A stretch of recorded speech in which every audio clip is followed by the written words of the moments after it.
వంకాయ ఎండు రొయ్యల కర్రీ ఎప్పుడైనా తిన్నారా? టేస్ట్ ఎలా ఉంటదో చూడండి. మార్నింగ్ అయితే వంకాయ కర్రీ వండానని చెప్పాను కదండీ! పిల్లలకి ఓన్లీ వంకాయ వండాను. వాళ్ళేమో రొయ్యలు తినరనమాట. పచ్చి రొయ్యలైతే తింటారు.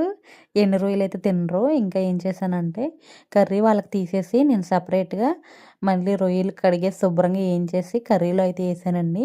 ఇంకా నైట్ మిగిలిన పెసరపునుకు కూడా ఒకటుంటే అది కూడా తిన్నాను. టేస్ట్ ఇంకా తెల్లారేపాటికి చాలా అంటే చాలా బావుంది. ఇంక ఎండు రొయ్యలు వంకాయ కర్రీ అయితే సూపర్‌గా ఉందండి. ఇంక నార్మల్ వంకాయ అయితే నాకు తినబుద్ధి అవ్వక, అందులో ఒక 4 ఎండు రొయ్యలయితే ఏయించుకొని ఏసుకొని తింటున్నాను. పిల్లలకి ఇష్టం ఉండదండి. ఎప్పుడు తినలేదు. తినరు కూడా. స్మెల్ వస్తే నాకు ఇష్టం ఉండదంటారు. కానీ నాకు ఎండు రొయ్యలన్నా, ఎండు చేపలన్నా ఇష్టమండి. నేను బానే తింటాను. పిల్లలైతే తినరు. ఇంక వాళ్ళ కోసమైతే సెపరేట్‌గా తీసేసాను కదా కర్రీ.